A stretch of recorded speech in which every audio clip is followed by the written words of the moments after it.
Welcome back.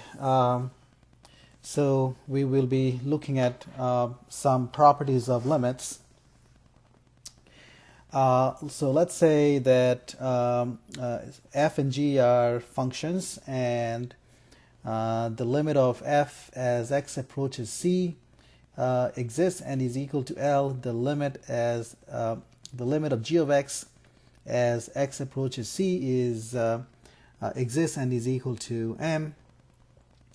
Then number one, we can say that the limit as x goes to c of k is equal to k for any constant k.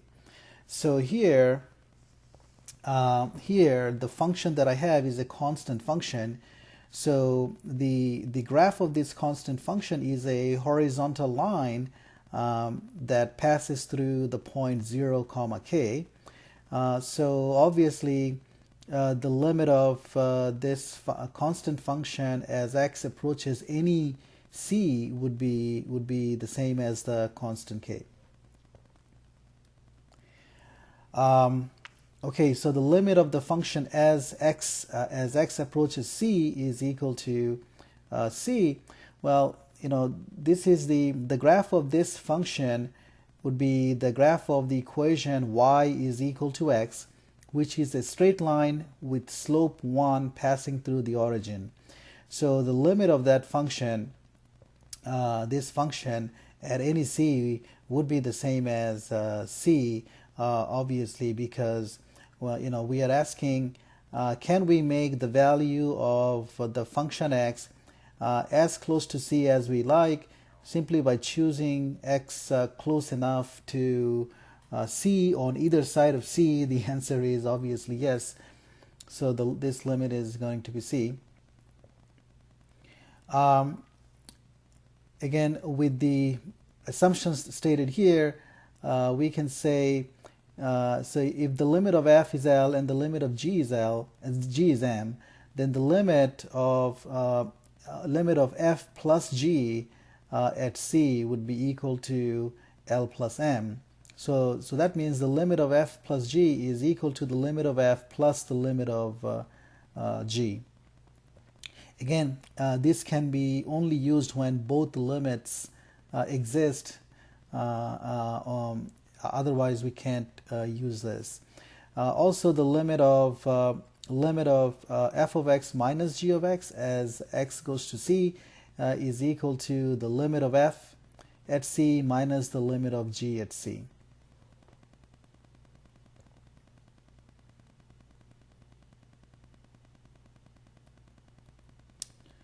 Property 5. If we are taking the limit of a constant k times f of x as x goes to c, then that's equal to k times the limit as x goes to c of f. So L is the limit of f. So basically this constant can be taken outside of the limit, because that doesn't depend on x. So the limit of a constant multiple of the function f is equal to the constant times the limit of the function f.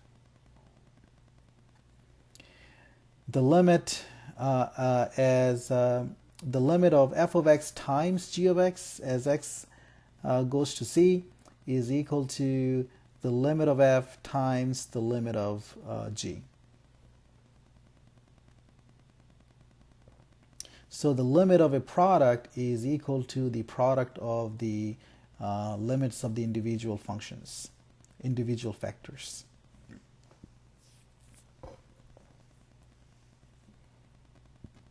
In the previous one, in number 3 and 4, I can say that the limit of a sum is equal to the sum of the limits of the summings.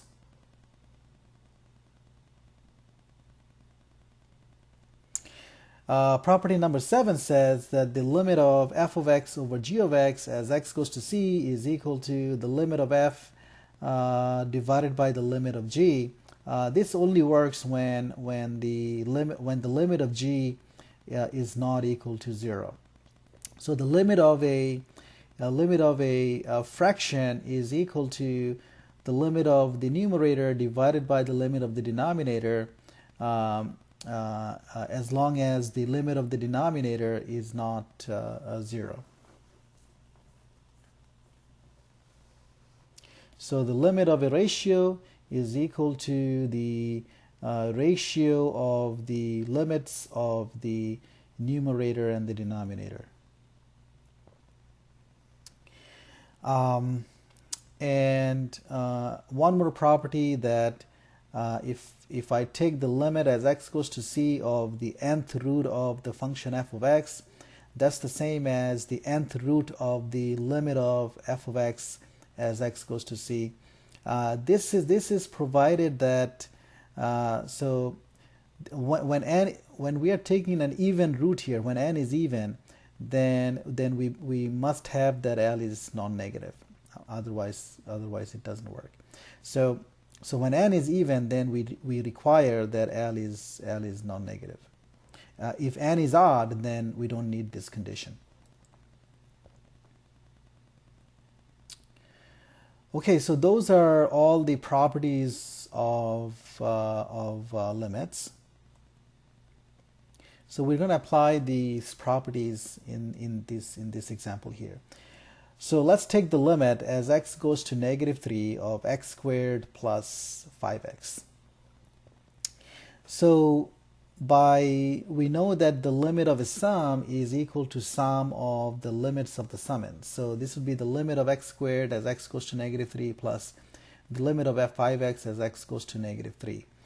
And because the limits of the summands exist, we could do this.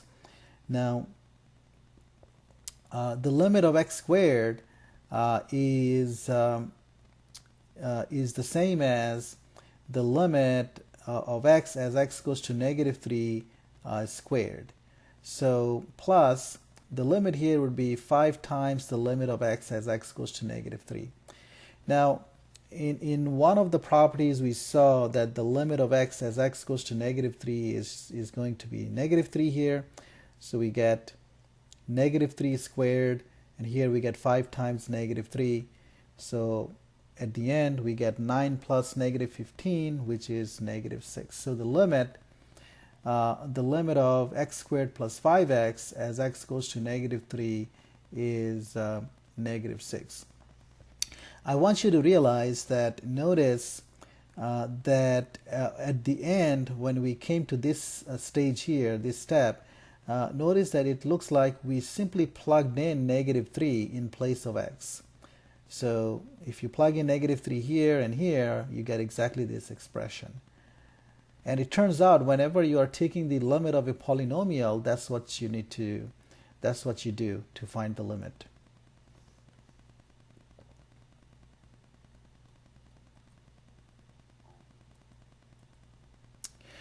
So for any polynomial function f, the limit of f of x as x goes to c is just can be found by just plugging in c in place of x in the function.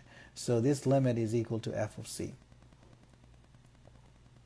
So this is what we saw here. The limit of this polynomial can be found by simply plugging in the limit point -3 in place of x. For any rational function r with a non-zero denominator at x equals to c, that is, when x is c, the denominator of the rational function isn't 0, then we can say that the limit of the rational function r of x as x goes to c is equal to r of c. That is, you can find the limit by simply plugging in c in place of x, as long as the denominator isn't 0 at c.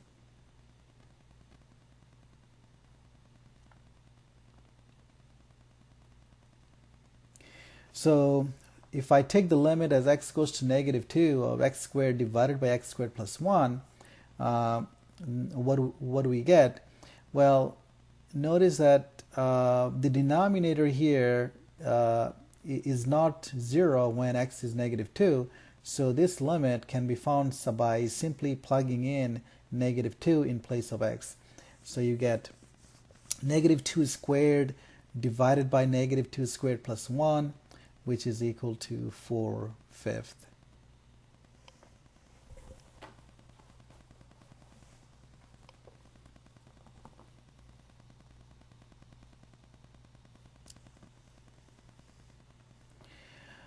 Here we have a piecewise defined function. So the function f of x is equal to 2x plus 3 when x is less than 5, and when x is greater than 5 it is negative x plus 12. So let's say we want to know what's the limit of f of x as x goes to 5 from the left. Well, when x goes to 5 from the left, it simply means that x is less than 5. And when x is less than 5, the value of the function is given by 2x plus 3. So we can plug in 2x plus 3 for f now. And now we look at, okay, this is just a polynomial, so the limit can be found by simply plugging in 5 in place of x, so which is 13. What is the limit of the same function f when x goes to 5 from the right side? Well, if x goes to 5 from the right side, then x is greater than 5. Well, in that case, the value of the function would be negative x plus 12.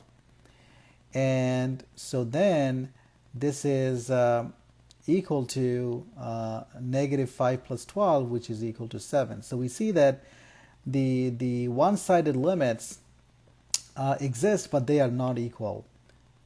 So the two-sided limit at 5 doesn't exist.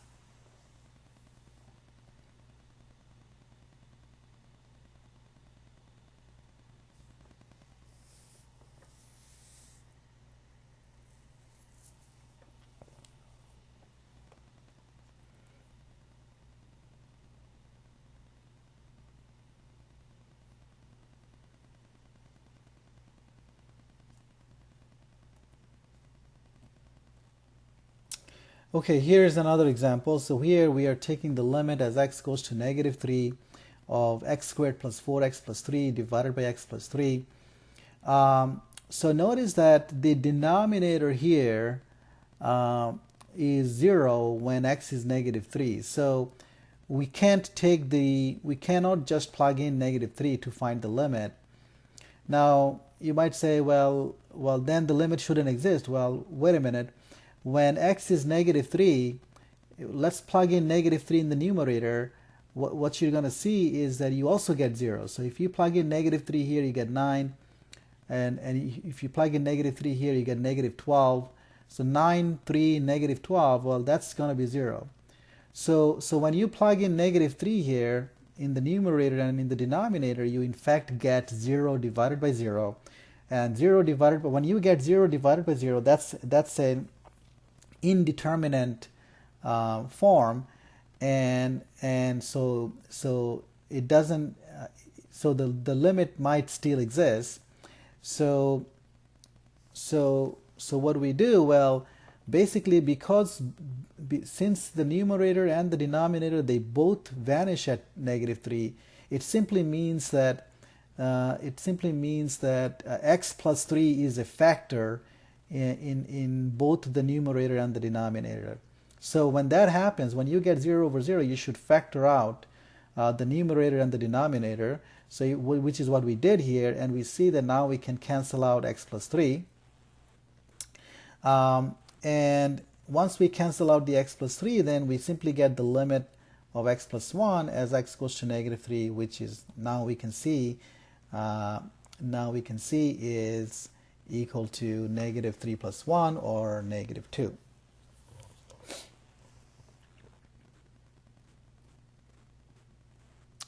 So notice that this fraction that I have, this fraction is in fact the same function as the function x plus 1.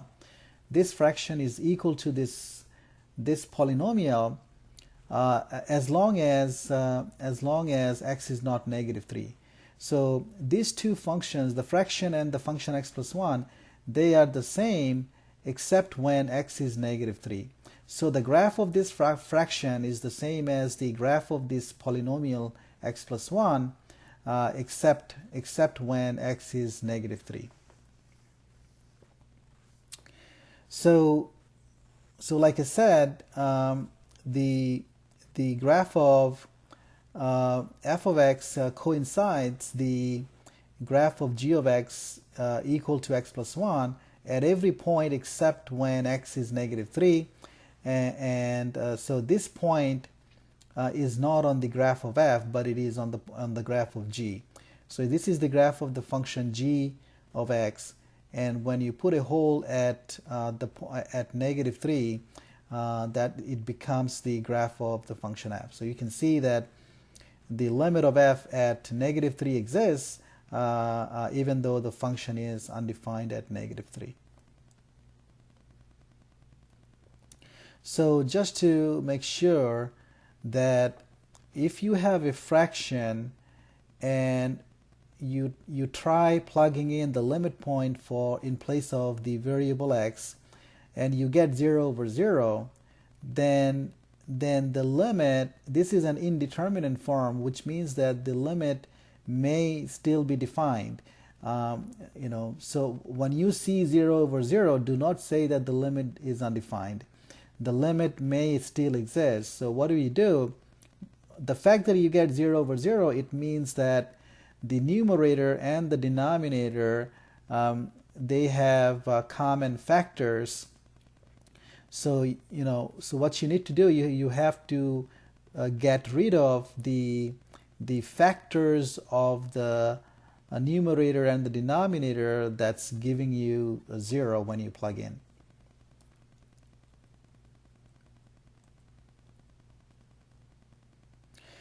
So examples 5 and 6 showed us that the rational functions may or may not have limits. So if I go back 6, this was the 6 when we saw the limit did exist. 5 wasn't a rational function.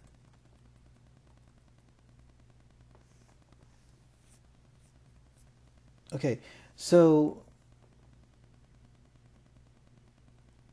example 5, that's a polynomial, but you can still think of it as it was a piecewise defined function given by polynomials, but we can still think of that as rational with denominator 1, I guess.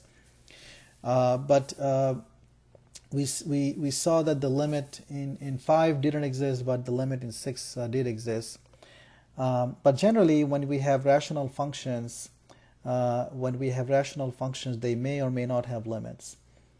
So I guess let me fix my typo here. I guess instead of the 5, I think we did another example.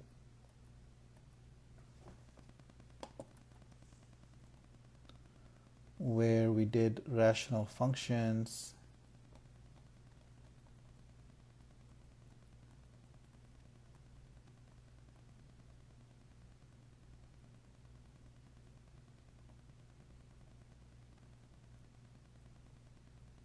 Okay, so I can't find this for now, but it may be that you have a rational function where it may be that you have a rational function where the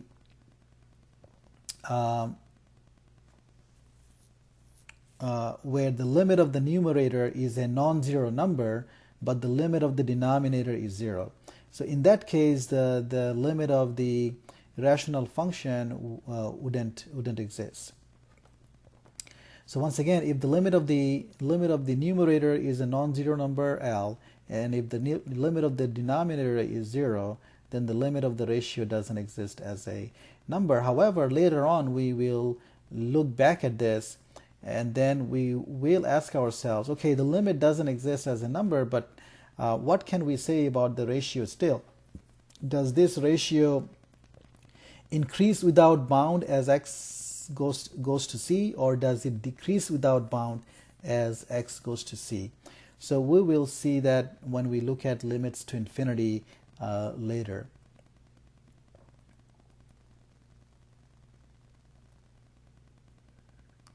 So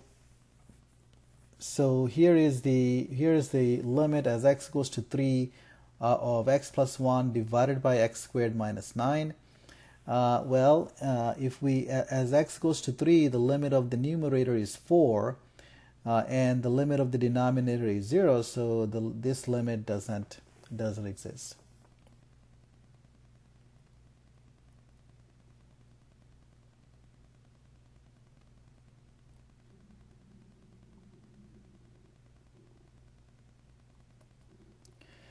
So this limit here, when we plug in 3, we see that we get 0 divided by 0, which is an indeterminate form. So remember what I said, when you see 0 over 0, then do factor out the numerator and the denominator and get rid of the factors that's giving you 0. So if I factor out the denominator here, I get x plus 3 times x minus 3, and then we can cancel out x minus 3, and then we see that we get the limit of 1 over x plus 3 as x goes to 3, which is equal to 1 over 3 plus 3, which is 1 over 6.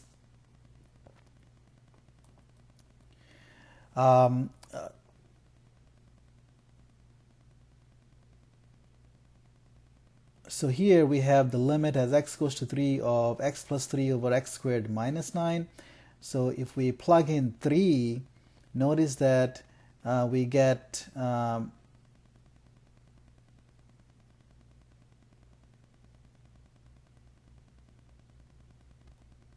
okay, so if we plug in 3 here, we notice that I get a 6 here and a 0 here. So this limit actually doesn't exist. But even if I factor out and if I get rid of x plus 3, I'm getting the limit of 1 over x minus 3 as x goes to 3, and this limit doesn't exist.